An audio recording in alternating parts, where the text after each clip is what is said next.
അല്ലാഹു പൂട്ടിവെക്കുന്ന കാര്യമേ അല്ല. വൈബെന്ന് പറഞ്ഞത് അള്ളാഹുവിലേക്ക് ചേർത്തല്ല, സൃഷ്ടികളിലേക്ക് ചേർത്ത. അപ്പൊ ഇൽമിന്റെ ഒരു പ്രത്യേക ഭാഗമാണ് ഇവിടെ. സൃഷ്ടികളിലേക്ക് തുറന്നു കൊടുക്കും എന്നർത്ഥം. അള്ളാഹു തുറക്കും. താക്കോലോ പൂട്ടിയിട്ടുണ്ടെങ്കിൽ തുറക്കാൻ പറ്റാത്താണെങ്കിൽ പിന്നെ മഫാത്തിഹ് എന്ന് പറയേണ്ട ആവശ്യം.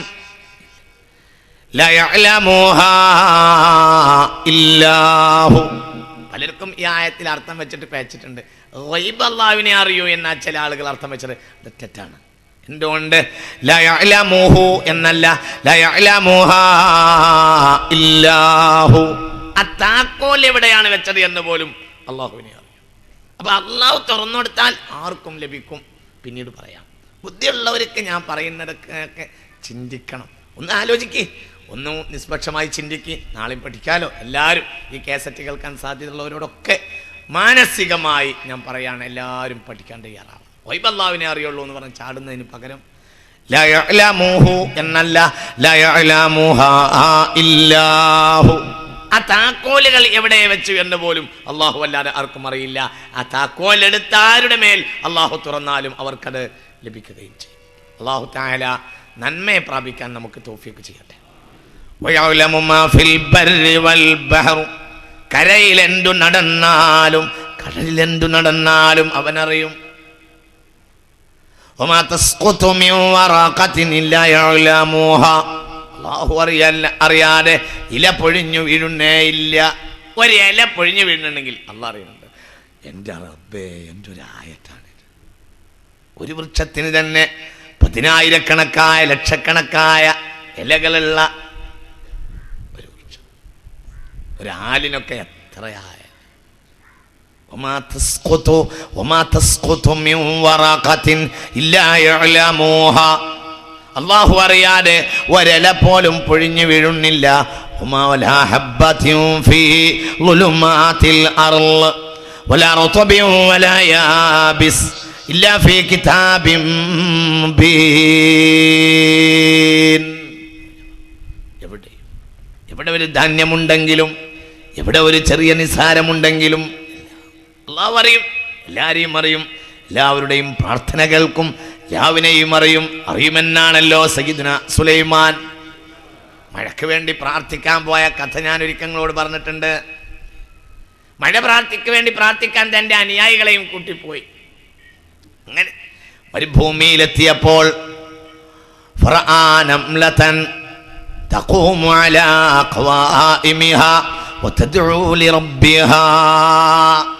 ഒരു ഉറുമ്പിനെ സയ്യിദുനാ സുലൈമാൻ അലൈഹി സ്വലാത്തു വസ്സലാം കണ്ടതായി ഇമാം റാസി തങ്ങൾ തഫ്സീറുൽ കബീറിൽ പറയുന്നുണ്ട്. എൻ്റെ വകയല്ല. ഉറുമ്പിങ്ങനെ കാലുകളിൽ എണീറ്റ് നിൽക്കുന്നു. എന്നിട്ട് കൈ മേപ്പോട്ടുയർത്തുന്നു. എന്നിട്ട് അല്ലാഹുവിനോട് ചോദിക്കുന്നു, റബ്ബേ മഴ കൊണ്ടാ. അപ്പോൾ സയ്യിദുനാ സുലൈമാൻ അലൈഹിസ്സലാം പറഞ്ഞു, ഇർജിഉ, മടങ്ങിപ്പോയിക്കോളൂ. നുസ്റുതും ബിദുആഇ ഗൈരിക്കും. മറ്റുള്ളവരുടെ ദുആ കൊണ്ട് നിങ്ങളും നേടിക്കഴിഞ്ഞിരിക്കുന്നു. മടങ്ങിപ്പോയിക്കോളൂ എന്ന് പറഞ്ഞു സയ്യിദുനാ സുലൈമാൻ. അതൊക്കെ ഉണ്ടാവും. അപ്പൊ അള്ളാഹുവിനെ അറിയാത്ത ഒന്നുമില്ല. ഞാനത് വിശദീകരിക്കണില്ല. എല്ലാം എവിടെയും എന്തൊക്കെ ഉണ്ടാക്കിയത്, ഏതൊക്കെ കൊതുകാണ് ചിക്കൻ കുനിയ ഉണ്ടാക്കിയതെന്നോ കൊതുക് ഉണ്ടാക്കിയതാണെന്നോ അല്ലെങ്കിൽ സാധുവിൻ്റെ മേൽ വെറുതെ കെട്ടിവെച്ചതാണെന്നോ ഒക്കെ നമുക്കറിയില്ല. അള്ളാഹുവിനെ അറിയാത്തൊരു സംഗതിയുമില്ല. അപ്പൊ അള്ളാഹുവിലേക്കാണ് കാര്യങ്ങളൊക്കെ ചേർക്കപ്പെടുന്നത്. ഇവിടെ പറയുന്ന വിഷയവും പിന്നെ അസ്ബാബുകളാണ്. മഴ പെയ്യണമെങ്കിൽ മേഘം ഉണ്ടാവണം. പിന്നെ അസ്ബാബുകൾ അങ്ങനെയാണ്. മേഘം ഇല്ലാതെ മഴ പെയ്യിക്കാൻ അള്ളാഹ് കഴിയും. പക്ഷെ അസ്ബാബാണ്. അള്ളാഹു തആലക്ക് ചില ചര്യകളുണ്ട്. അങ്ങനെയാണ്. ഇന്ന് നമുക്ക് നല്ല വെയിലുണ്ട്. എന്തുകൊണ്ട്? മേഘം സൂര്യനെ മറച്ചിട്ടില്ല. എന്നാൽ അത് അള്ളാഹിൻ്റെ ഒരു ചര്യയാണ്. സൂര്യനില്ലാതെ തന്നെ പകലുണ്ടാക്കാൻ അള്ളാഹ്ക്ക് കഴിയും. പക്ഷെ അത് അള്ളാഹിൻ്റെ ഒരു ചര്യയാണ്. അതങ്ങനെ തന്നെ അള്ളാഹു തആല ചെയ്യുള്ളൂ. അത് അള്ളാഹുവിൻ്റെ ഒരു രീതിയാണ്. ഒക്കെ അള്ളാഹുവിന് കഴിയാത്ത കാര്യമല്ല. എല്ലാം നടക്കും. പക്ഷേ എല്ലാം അള്ളാഹുവിൻ്റെ ചര്യ അങ്ങനെയാണ്. ഒരാൾക്ക് കുഞ്ഞുണ്ടാകണമെങ്കിൽ അയാൾക്ക് കല്യാണം കഴിക്കണം. എന്നിട്ട് അയാൾ അതനുസരിച്ചുള്ള കർമ്മങ്ങൾ ചെയ്യണം. അല്ലാതെ വെറുതെ അയാൾ മലർന്ന് നടന്ന് കരഞ്ഞതുകൊണ്ട് അയാൾക്ക് കുഞ്ഞുണ്ടാവില്ല. എന്നാൽ അങ്ങനെ അല്ലാതെ ഒരു കുഞ്ഞുണ്ടായിക്കൂടെ ഉണ്ടാവാം. എന്തുകൊണ്ട്? ഇന്നമാ അനാ റസൂലു റബ്ബിക് ലഅഹബ ലകി ഗുലാമൻ സകിയ. സംശുദ്ധനായ ഒരു കുഞ്ഞിനെ നിങ്ങൾക്ക് തരുന്നു എന്ന് മറിയം ബീവിയോട് പറഞ്ഞു. 1,23,999 നബിമാർക്കും സയ്യിദുനാ ജിബ്രീൽ അലൈഹിസ്സലാത്തു വസ്സലാമിനെ അയച്ചിട്ട് വഹയി കൊടുത്തു. 1,23,999 നബിമാർക്ക് ഇല്ലാ നബിയൻ വാഹിദ. വഹിയിറക്കാൻ അല്ലാഹു തആലക്ക് ജിബ്രീലിനെ വേണം അലൈഹിസ്സലാം? വേണ്ട. പക്ഷെ അല്ലാഹുവിന്റെ ചര്യയാണ്, അല്ലാതെ എനിക്ക് കഴിയുമെന്ന് കാണിച്ചതാണ്. ഹൽ അതാക ഹദീസു മൂസ ഇദ് നാദാഹു റബ്ബുഹു ബിൽ വാദിൽ മുഖദ്ദസി തുവ ഇദ്ഹബ് ഇലാ ഫിർഔന ഇന്നഹു തഗ ഫഖുൽ ഹൽ ലക ഇലാ അൻ തസക്ക വഅഖ്ദിയക ഇലാ റബ്ബിക ഫതഖ്ശ فأراه الآية الكبرى فكذب وعصى ثم أدبر يسعى فحشر فنادى فقال أنا ربكم الأعلى فأخذه الله نكال الآخرة والأولى إن في ذلك لعبرة لمن يخشى. سيدنا موسى بغير واسطة جبريل നേരിട്ടാണ് കൊടുത്തു. സിനായ് കുന്നിൽ നിന്ന് നേരിട്ടാണ് കൊടുത്തു. അതേ മൂസ നബി അലൈഹിസ്സലാത്തു വസ്സലാമിന് പ്രധാനപ്പെട്ട ഒരഭിപ്രായ പ്രകാരം അതേ സന്ദർഭത്തിൽ തന്നെയാണ് ജിബ്രീലിനെ ഏൽപ്പിച്ചു അലൈഹിസ്സലാം. സയ്യിദുനാ ഹാറൂൻ നബിക്ക് വഹയി കൊടുത്തത് മുഖറബ ജിബ്രീൽ. മൂസ നബി അലൈഹിസ്സലാത്തു വസ്സലാമിന് വഹയി കൊടുത്തത് അല്ലാഹു നേരിട്ട്. അല്ലാഹുക്ക് കഴിയും, അല്ലാഹു കഴിയാത്ത കാര്യമല്ല. അപ്പൊ ഇത് അസ്ബാബുകളാണ്, സബബുകൾ ഉണ്ടാവും. ഒരു രോഗം എല്ലാവരും മരുന്ന് കണ്ടുപിടിച്ചാലേ രോഗം മാറും. അതല്ലാത്തന്നെ ചിക്കൻ കുനിയ മാറ്റിത്തരാൻ അള്ളാഹ് കഴിയില്ല. കഴിയും, പക്ഷെ അള്ളാഹ് ചര്യ എങ്ങനെയാണ്? അല്ലാതെ മാറിക്കൂടെ? മാറാം. മറ്റേ അസ്ബാബുകൾ ഉണ്ടാകാം. ഒരസ്ബാബ് വേറൊരു അസ്ബാബ്. ഒരു സബബിൻ്റെ ആൾ മറ്റേ സബബിനെ എതിർക്കരുത്. അവിടെയാ പ്രശ്നം.